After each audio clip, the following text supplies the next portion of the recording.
Welcome. Today we are diving deep into the world of a true master, the legendary cinematographer John Alton. He wasn't just a technician, he was an artist who literally painted with light. We're going to uncover how he used light to sculpt, to beautify, and to tell a story, all by focusing on the most powerful shot in cinema, the close-up. So let's start with a quote from the man himself. This really gets to the heart of his philosophy. For Alton, light was this incredible transformative tool. It wasn't about just capturing what's there. No, it was about creating what could be.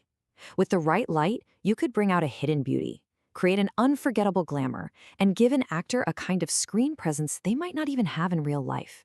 It's a huge idea, right? The camera doesn't just see, it creates. And here you can see exactly what's at stake. On the left, that's what Alton called murderous illumination. Just one harsh light from above, and you get these deep, awful shadows under the eyes and nose. It just kills the face. But look at the right. With some real artistic control, that same face is completely transformed. The light becomes like a sculptor's chisel, creating depth, softness, and a ton of intrigue. That is the promise of painting with light. So here's our game plan. First, we're going to talk about why the close-up is such a big deal. Then we'll get into the basic tools, the brushes, if you will, of lighting. After that, we'll unpack Alton's genius, but super simple, clock system for getting the placement just right. Then we get to the cool part, mastering his idea of light surgery.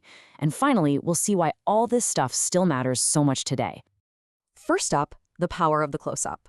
I mean, why is the human face considered the ultimate cinematic landscape? Let's get into it.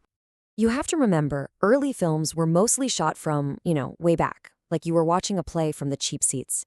But audiences wanted more. They wanted to connect, to see the actors' expressions. So the camera moved in. And in a close-up, everything changes. A tiny twitch of a muscle, a single tear welling up in an eye, that can tell you the whole story. It's really the purest way to tell a story on film. Okay, so how do you get that amazing cinematic look? Well, it all starts with your tools. Or, as Alton would call them, the cinematographer's brushes. And we're not talking about brand names here, but the actual job that each light does. First, you've got the key light. Think of this as your main light, your most important brushstroke. This is the dominant light that carves out the main shadows, really defines the shape of the face, and sets the whole mood for the scene. It's doing all the heavy lifting. But here's the thing, a key light all by itself can be really harsh, creating these super dark, intense shadows. And that's where the fill light comes in. Its job is exactly what it sounds like. It fills in those shadows, bringing the contrast down and letting you see details that would otherwise be totally lost in the dark. It's all about balance and controlling how dramatic things feel. And finally, the backlight. Oh man, this is the secret sauce for that classic Hollywood glamour. You place it behind the actor, and it separates them from the background, tracing their hair and shoulders with this beautiful, soft glow. It makes the actor just pop right off the screen, creating this illusion of depth and giving them this almost magical presence. Okay, so we've got our brushes, but where in the world do we actually put them? That brings us to the clock system, Alton's absolutely brilliant and brilliantly simple framework for perfect light placement. Lighting a face can feel incredibly complex. There are like a million possibilities. But Alton just boiled it all down to this one simple, elegant idea. Just picture your actors standing in the middle of a giant clock, with a camera sitting at 6 o'clock. Suddenly, you have a shared language and a perfect map for placing every single light. So simple, right? He even came up with this really cool way to practice it, called the orange rule. No joke, you use an orange as a stand-in for a human head. He laid it out in 4 easy steps. 1. Get your soft fill light going from near the camera. 2.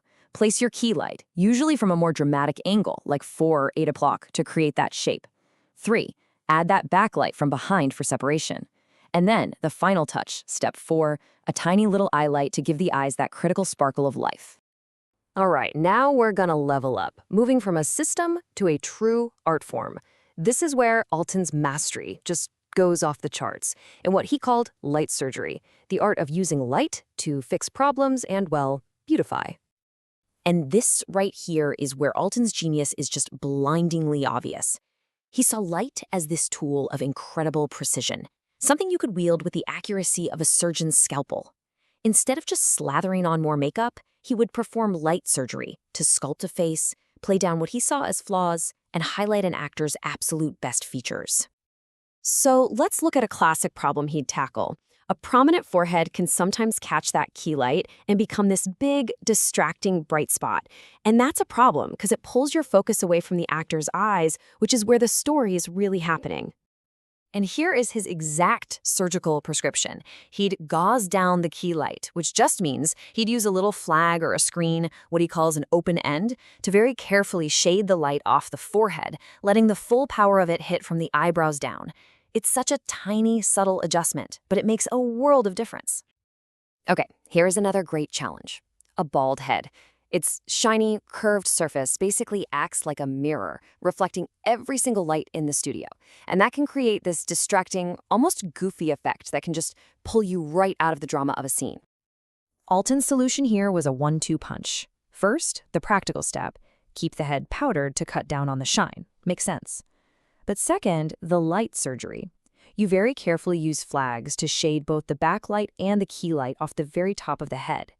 That way, you could light the actor's face perfectly without turning their head into a human disco ball.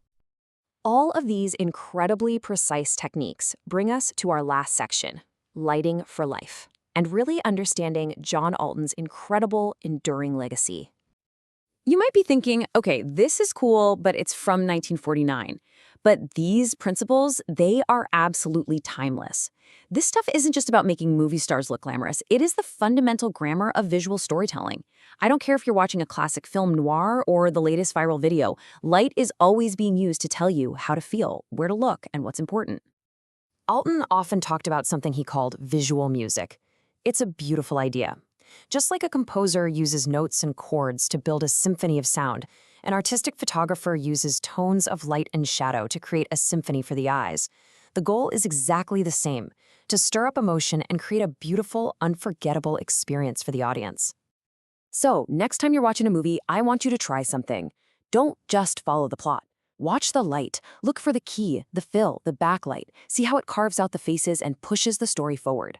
Now that you're in on the secrets, what visual music are you going to see? Thanks for watching.